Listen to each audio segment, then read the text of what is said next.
Hey, what's up, brothers and sisters? This is the Reluctant Nabi back again, news and views on the news. And to what the channel is all about, what we're dedicated to. And this has become we're not trying to teach and train these BAWs anymore. They're not trying to listen. They love the destruction that they have wrought upon the community, and it's time for us to separate, all right, and leave them alone. Leave them to be judged by Yah. But Afro man, this is a warning to you. This is a warning to you. In the spirit of the Me Too stuff, and and you ought to see that not only do these women not care about false charges against the Afro man, they don't care about the impact they have on women who are actually being assaulted for real. All right. Remember, the magic number is 41%. Yes, that's the percentage of false charges, false rape, false sexual assault charges against men. That's the percentage of false ones. Yes, it is that high. All right. And this is the new tool of the feminist agenda, especially the black feminist agenda. All right. And I keep saying that these women hate us, they despise us. All right. And why do they despise us? To the point of wanting our destruction? Because they were told to despise men from the feminists. Well, not all the feminists, because come to find out, 87% of them, the Caucasian woman, oh, they like the black men. All right. The very ones that the Afro women hate, you know, the good ones, the dudes that's trying to make something of themselves. All right. They decided to make the Caucasian women their god. You know this because they worship them by wearing their hair on top of their own hair. The BAW wear the hair of Caucasian looking women or Caucasian looking hair on top of their own natural, strong, healthy, yes, let's say nappy, because nappy hair is good. That's the good, that is the actual good hair. All right. But no, no, no, you can't tell these BAWs anything in this day. So it's time for us to leave them alone. All right? It is really time for us to leave them alone. Now, let me greet everybody. Hovorten hardu gudag ola oi to the bang versus los bonza mizmi ketu bawani konnichiwa niha niyama sani bonani jambo harbaragani assalamu alaikum and shalom. Remember, this channel is a warning for brothers, a strict warning for brothers. All right, and not necessarily. Let's just call it out like this. Whether you understand that you are the Aboriginal, all right, and for some reason the so-called black man that's been raised by the black woman can, as a brother said, cannot walk and chew gum at the same time. Can't really contemplate how the people that are here can be, one, the Israelite, two, the Aboriginal natives, i.e., Indians, and three, still being descendants from Africa. These are the same ignorant people that will say, well, everybody's a descendant from Africa. Then you should be able to grasp your mind around our plight here. We were taken over and had our history stripped from us so that we would forget. No, they want us to remember we're from Africa. They just don't want us to remember we were here before them, tens of thousands of years before them. All right. Now, as a result, you got this Me Too thing, and this happened a while back, but I want to refresh your memory. All right. I want to refresh your memory. This woman was just sentenced recently for what you'll hear about in this video. All right. And this is some information that should be put out everywhere and not kept under a rock. All right. Not only for the sake of the innocent brothers that's being sent up and the innocent Caucasian men that's being sent up, but also for the women that's been accosted, the actual women being raped. Because now, because of Me Too, that has done more to damage women when somebody gets assaulted for real. Because now we don't know if they're lying because of the Me Too thing or these false rape allegations anymore. Now the water is too muddy. This is why we need to stay away from them brothers. All right? Now, let me remind y'all. Hey, brothers and sisters, let's not forget to get those thumbs up and subscribe. Subscribe to the channel. When you subscribe, click the bell. When you click the bell, click all so that you will get the content. To donate to the channel, my PayPal me link will be in the description box. Okay? And much of the stuff for the children came in that I'm taking to Brazil. Thank you, Bertha. All right, I just wanted to redo this part so I could say this. This video is a reminder, all right? But I just wanted to shout out to Bertha. All right. Get those thumbs up, all right? And again, my donation link, remember, take care of home first. When you subscribe, click the bell, and when you click the bell, click all. And really, really important, share the video on Facebook, Instagram, and anywhere you have to share it. Share my videos so that people will get the message, so that the brothers will get the message, so the sisters will have protection from the brothers because they'll be around instead of falsely in charge, sitting up rotting in jail. All right? So let's get back to the, let's get at it. The legitimate safety concern for women in Orange County has police even more outraged about a series of false rape reports in Orlando recently. Police say these reports make it even more difficult to catch the real rapists out there. Channel 9's Mary Nguyen continues our team coverage live from Orlando. Mary? Detective says this affects everyone. Officers could be out on the streets looking for real suspects, but instead they're looking for imaginary people. Orlando police officers just arrested 18-year-old Samaria Renford and 20-year-old Luisa Martinez for filing a false report. Both women claimed they were raped and then later admitted they made up the story. And now a third arrest warrant has been issued for a third woman who also claims she was raped. Detectives say this is a serious issue and they plan to file charges and ask for restitution if someone lies. If you're talking about 50 officers that could be working on a case and you know, anywhere from 20 hours to 200 hours on a case, you can do the math from there. It's pretty expensive.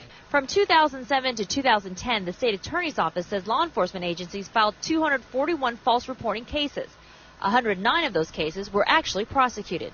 The women who admitted they lied about the rapes gave various reasons as to why they fabricated the story. Renford told authorities her boyfriend cheated on her and she wanted him to take her back. In Martinez's case, reports show she was trying to cover up a car accident. The women who were arrested were charged with a first-degree misdemeanor. They could go to jail for up to a year and may have to pay fines. Reporting live in Orlando, Mary Nguyen, Channel 9 Eyewitness News. All right, now I want to reiterate this again. All right, women want no accountability, but they want to be as evil as they want to be. Black women want to outdo the white women to be more evil. They like, oh, white women, you that evil? Oh, I could one up you. I can utterly destroy my man, my family, my children, and the whole dang community. Oh, we coming after your man, white woman. Oh, but the white men ain't having it because they're like, dang, black women, you destroyed your man, your community, your children that look like you. Ah, see? The first thing a black woman want to say when black men are pointing out the error of their ways is your mama's black, right? And then I did a video about Serena and Venus, and remember that their father is the reason that their father is the only reason, not one of the reasons, the only reason they are where they are today. And look at how they dishonored him. But their father was black. Their father was in the home. Their father trained them. Their father protected them from the predatory white media, The father stuck his neck out there for them. The father let them grow up and go on their own and do their own thing when they came of age. And when they did, what did they do? They rejected all men that looked like their father in the beginning. Serena is just really starting to find her way back into the black fold. Drake is the first black man I seen her with. All right, she regularly only dealt with white men, dated white men. But her father was black, right? And here we go again.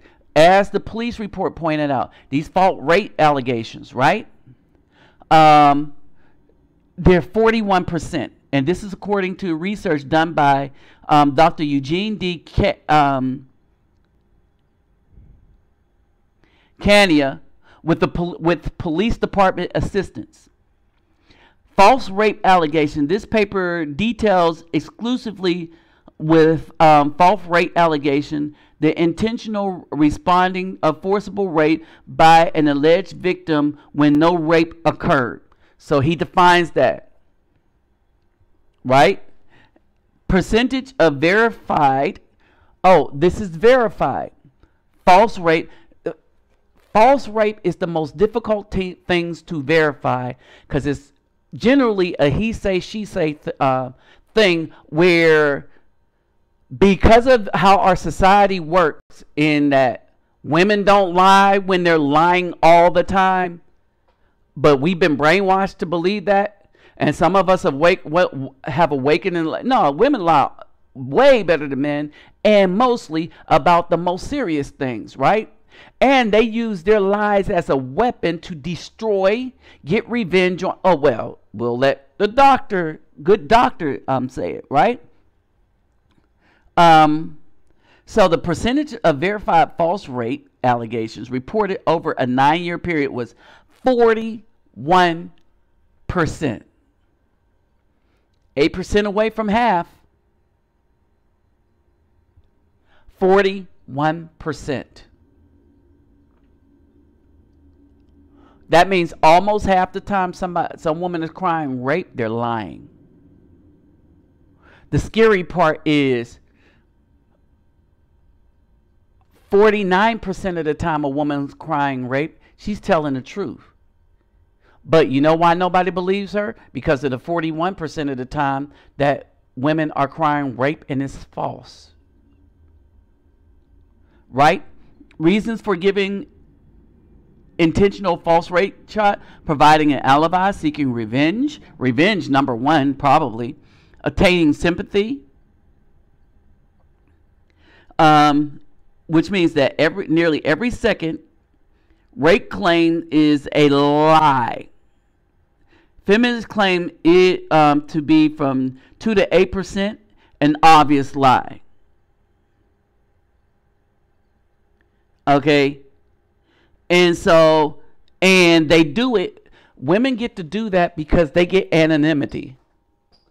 So you get to lie and have anonymity while that man is publicly destroyed and then destroyed. And even when it comes out that the woman lied, the woman that lied still gets anonymity. That's like child support. Think about it. A woman can claim a dude is the child, right? And she's collecting money from him. But he decides to have a DNA test, right? He paid her some money. She don't have to pay that money back, right? He goes have the DNA test. The child isn't his. And so she keeps going to the next dude, to the next dude, to the next dude, to the next dude. Remember the women that were shot because of that?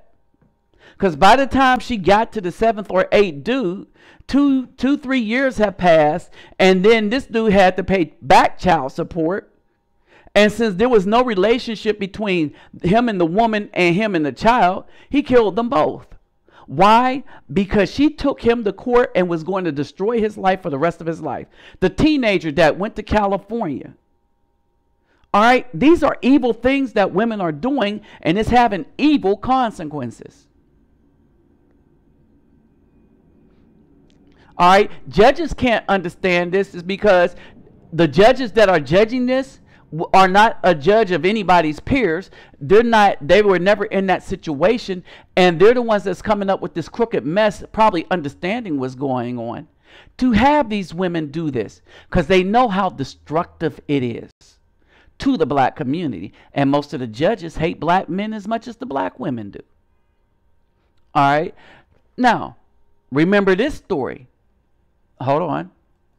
Well, the woman who was at the center of the false rape allegations that were brought against 3 Duke University athletes may now be facing a murder charge. Earlier this month, the police arrested Crystal Magnum for stabbing her boyfriend in the kitchen with a knife.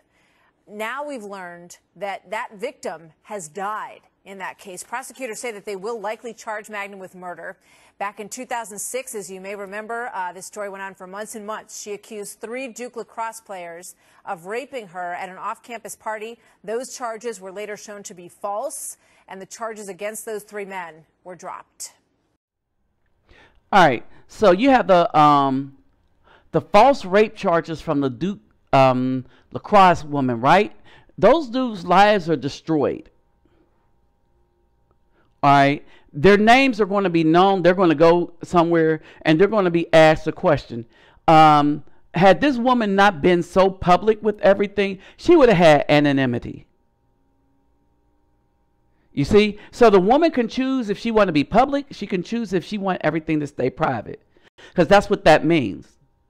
Right? The only people that are treated unjustly are the men. And the reason for the unjust treatment, and why I call it unjust, is he should have just as much anonymity until they are able to prove whether this man is guilty or not.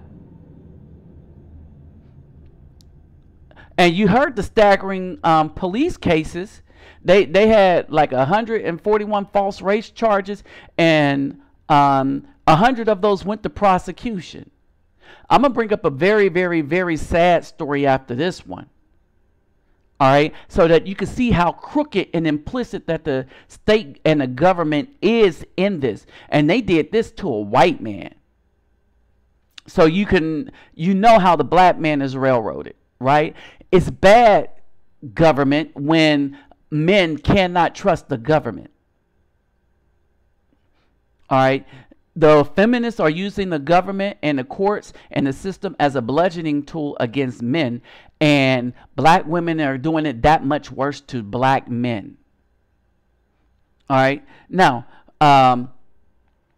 they call it feminism because if they said what it was actually called, they hate men. Men will wise up and not do a dang thing for these women.